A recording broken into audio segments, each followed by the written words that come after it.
you happy to have the conversation with all the kids? Yeah, why not? Cool.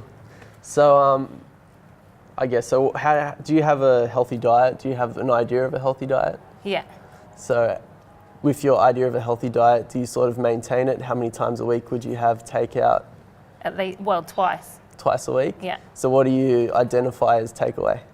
Like going to the pub for a pub meal or Yep. So Thai or something takeaway. do you look at Subway as takeaway? I don't eat Subway. Don't eat Subway? Kids at Blackwater eat Subway? Yeah. Yeah. How many times a week would you have vegetables? Oh, every day. Every day? Yeah. And fruit? Every day. So you do have sort of that concept of a healthy diet, and you still sort of fit in your cheat days here and there. Oh yeah. Definitely. But yeah, it's more about how much I eat.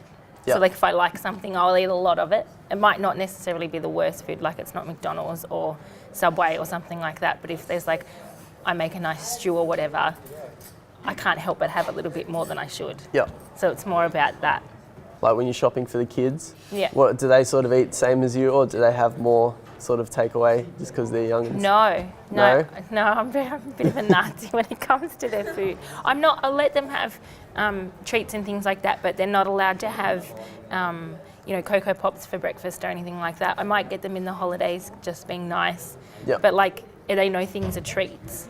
So they Cool. pretty much eat the way we do. Like I always make sure they've got 2 pieces of fruit in their lunchbox, Yep. cheese and crackers and things like that. And then they'll have like, they shouldn't have it, but like a packet of chips or a packet of popcorn. And that's like the worst thing that's in their lunchbox. Yeah. Cool. Which is kind of mean because there's other kids. Yeah. They go, other kids get chocolate, but no. So what about dealing with stress? Well, I could go and exercise Could go and exercise. or go and meet my friends, I guess, and take myself because it's usually work or home life that's stressful. Yeah. So there's exercise, which is a stress reliever, which Yeah. you've identified. Social situations, which again can relieve stress. Have you sort of looked at connecting with culture as a way to relieve stress? Not really. Not really.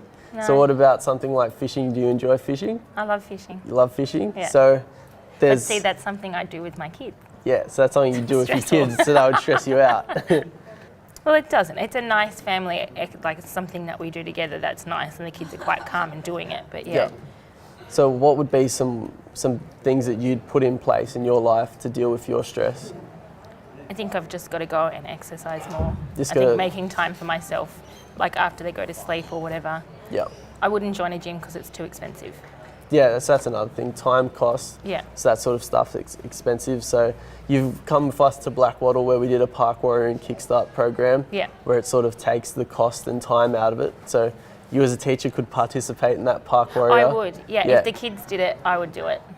So I guess another thing that maybe you haven't thought about too much until maybe going through the app is looking at your family history Yeah. as far as health goes. Mm-hmm. So how did that look out with sort of the cancer and the diabetes sort of stuff? Lots of diabetes in my family. My dad just found out that he's diabetic.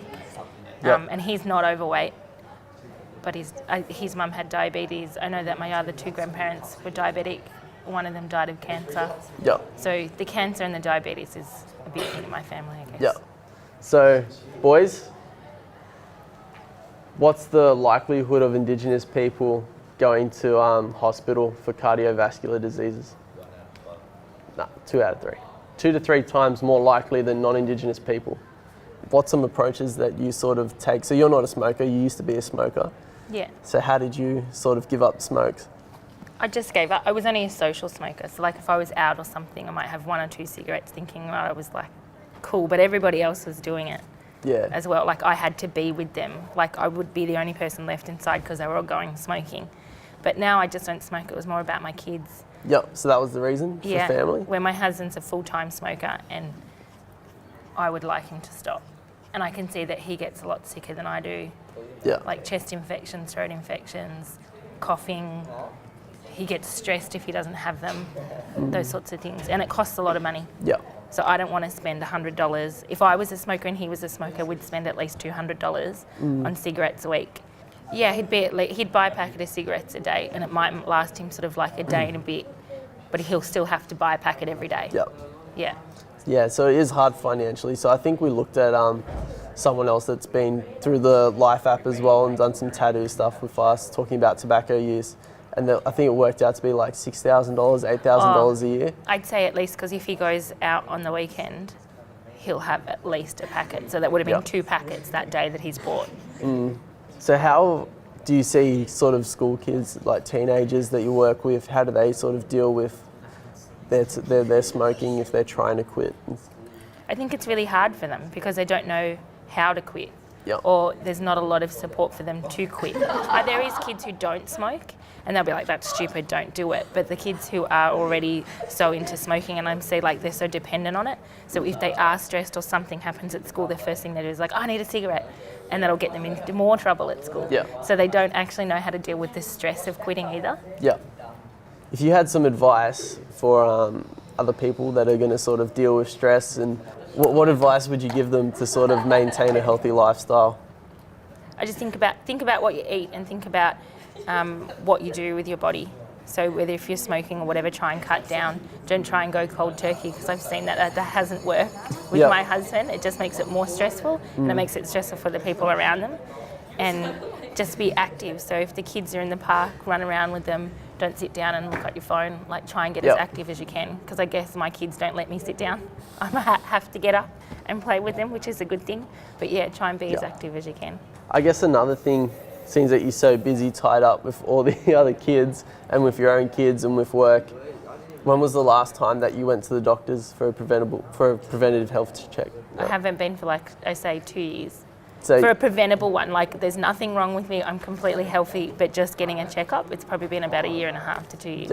So do you know how often you're meant to get one? Probably like every 6 months or so. Yep. Yeah. Every 6 months. Yeah. So from completing the app and just having this conversation, what's some things that you're going to change? I guess I'm going to have to do that, because the doctors do want you, if they're joined up to the Closing the Gap thing, they get you to do it, and they send out all these letters saying, hey, come and see our nurse, come and see our nurse.